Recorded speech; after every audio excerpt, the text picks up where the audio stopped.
तो अगर आपको हिंदी से डर लगता है और आपको पता नहीं है कि किन किन सोर्सों से हम हिंदी पढ़ें, तो ये वीडियो बिल्कुल आपके लिए। Keep watching this video. नमस्कार दोस्तों, मेरा नाम है भरत और आप देख रहे हैं हाई बीपी।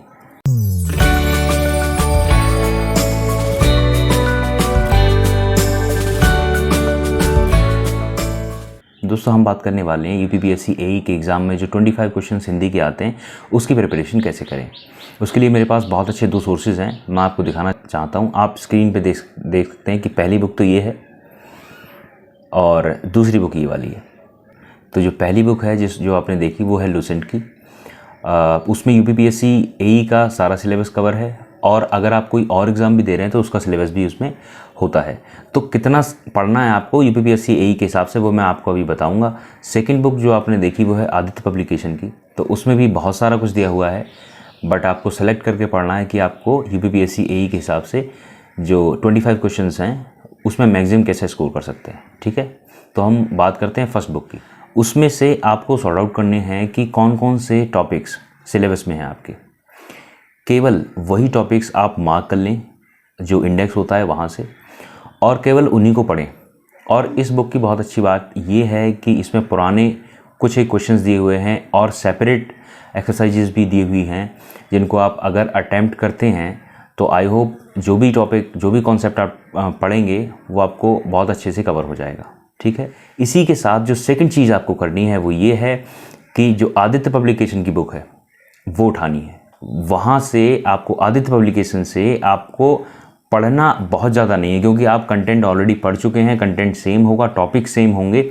बस आपको करना क्या है, आपको जो प्रीवियस ईयर क्वेश्चंस हैं उसमें दिए हुए उन सबको अटैम्प्ट करना है। वहाँ पे यूपी ट्रिपल एससी के और यूपीपीएससी के बहुत सारे पुराने क्वेश्चंस दिए हुए हैं।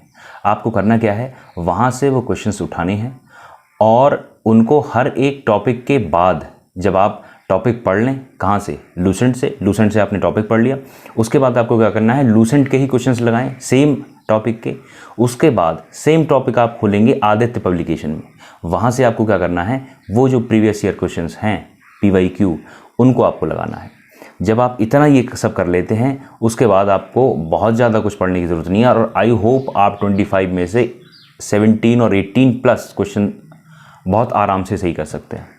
इसके अलावा अगर आपको कुछ और चीज़ की ज़रूरत पड़ती है तो वो है टेस्ट, यानी कि आपने जो भी पढ़ा है, आपने जो भी गेन किया है, जो भी आपने अपना थॉट प्रोसेस बनाया है रिलेटेड टू हिंदी, तो वो कैसे आप चेक करेंगे कि हम किस लेवल पे हैं। उसके लिए आपको सबसे बेस्ट चीज़ है वो ये करनी है कि आपको टेक्स्ट बुक के या ग्रेडअप के कुछ हिंदी के टेस्ट लगा लेने हैं, या फिर आप सर्च करेंगे, गूगल करेंगे तो आपको बाय डिफ़ॉल्ट बहुत सारे टेस्ट मिल जाएंगे, बहुत सारे टेस्ट के टेम्पलेट्स मिल जाएंगे। एक लर्न स्क्वाड करके एक चैनल है, वहाँ पे भी आपको हिंदी का हरेंद्र सर एक पढ़ाते हैं, तो वहाँ से भी आप क्वेश्चन प्रैक्टिस कर सकते हैं, क्योंकि बाकी कंटेंट तो आपने पढ़ लिया।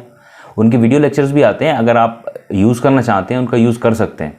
बट सबसे अच्छी बात जो रहेगी वो ये होगी कि वहाँ से आप केवल क्वेश्चंस करें, क्योंकि थ्योरी तो आप कंटेंट तो आप पढ़ेंगे ही, और अगर आप केवल वीडियो देखेंगे फिर उसके नोट्स भी बनाने पड़ेंगे आपको, तो वो टाइम कंज्यूमिंग होगा। तो टाइम कम है आपके पास, क्योंकि टेक्निकल बहुत ज़्यादा है, उसको पढ़ना भी है आपको। तो आपको करना क्या है, आपको कंटेंट अपनी बुक से पढ़ना है, उसके बाद आपको केवल क्वेश्चंस लगाने हैं, चाहे कोई भी सोर्स हो, और टाइम फिक्स कर लीजिएगा इसका। 125 में से 25 क्वेश्चंस हिंदी के हैं, बाकी 100 क्वेश्चंस टेक्निकल के। तो जो रेशियो इनके क्वेश्चंस का है वो रेशियो आपकी स्टडी में हिंदी का जो सिलेबस है उसको कवर करने में भी होना चाहिए। ऐसा ना हो कि आप 100 क्वेश्चंस के रेस्पेक्ट में जो टाइम है वो आप हिंदी को दे रहे हैं और 25 क्वेश्चंस के रेस्पेक्ट में जो टाइम है वो टेक्निकल को दे रहे हैं। अगर आप ऐसा करेंगे तो यहाँ आपने उल्टा किया है, एग्ज़ाम में भी उल्टा होगा और फिर जीवन उल्टा हो जाएगा, है ना। तो कोशिश ये करें कि जिस रेशियो में आपके क्वेश्चंस आ रहे हैं, जिस रेशियो में आपका सिलेबस है, जिस रेशियो में आपको एग्ज़ाम क्लियर करने के लिए मार्क्स चाहिए, उसी रेशियो में आपको प्रिपरेशन के दौरान अपना स्ट्रेटजी जो आप बनाते हैं, स्टडी प्लान जो बनाते हैं, उसमें उसको टाइम देना है। ठीक है, तो आई होप ये दोनों बुक्स आपके बहुत काम आएंगी। आप कोशिश करिएगा कि इन दोनों बुक से पढ़ें और बहुत ज़्यादा सोर्सेज के कन्फ्यूज़न में ना रहें, क्योंकि ये दो बुक मैंने बता दी और हो सकता है कुछ लोगों के पास अदर सोर्सेज भी हों। उन सोर्सेज का यूज़ करके आप बिल्कुल कवर कर सकते हैं, क्योंकि जितने ज़्यादा आप सोर्सेज देखेंगे और कोशिश करेंगे कि मैं इससे भी पढ़ लूँ, उससे भी पढ़ लूँ, तो आपको होगा क्या, आपको केवल प्रॉब्लम आएगी, आप कन्फ्यूज़ होंगे। अगर आप कन्फ्यूज़ होंगे तो आप कैसे पढ़ पाएंगे, कैसे परफॉर्म कर पाएंगे? तो कोशिश ये करिएगा कि कन्फ्यूजन ना रहे। कन्फ्यूजन कैसे नहीं रहेगा? केवल एक ही तरीका है उसका कि अपने सोर्सेज को लिमिटेड करिए, उन्हीं को मल्टीपल टाइम्स पढ़िए, और कॉन्सेप्ट आपको चाहे आप एक बुक से पढ़ो चाहे 100 बुक से पढ़ो, आपको कॉन्सेप्ट सेम मिलेगा। बस अगर फ़र्क मिलेगा तो आपको टाइप ऑफ क्वेश्चंस जो फ्रेम किए जाते हैं उसमें। ये बात मैं हिंदी के लिए नहीं बोल रहा हूँ, ये बात मैं टेक्निकल और अदर कोई एग्ज़ाम है और कोई सिलेबस है उसके लिए कह रहा हूँ कि आपको कॉन्सेप्ट सेम मिलेगा, बस टाइप ऑफ क्वेश्चंस जो फ्रेम किए जाते हैं उसी में डिफरेंस है। तो आपको उस डिफरेंस को कैसे कम करना है, वो केवल एक तरीका है कि कॉन्सेप्ट एक जगह से पढ़ो, क्वेश्चन सारे जगह से लगाओ। जहाँ जहाँ से आपको क्वेश्चंस मिल जाते हैं दूर दूर तक खदेड़ खदेड़ के क्वेश्चंस को लगाओ। ठीक है, अगर आप ऐसा करेंगे तो आई होप आपको ज़रूर फ़ायदा होगा। Thanks for watching. If you like this video please do share, subscribe and press bell icon for more videos. Thank you very much.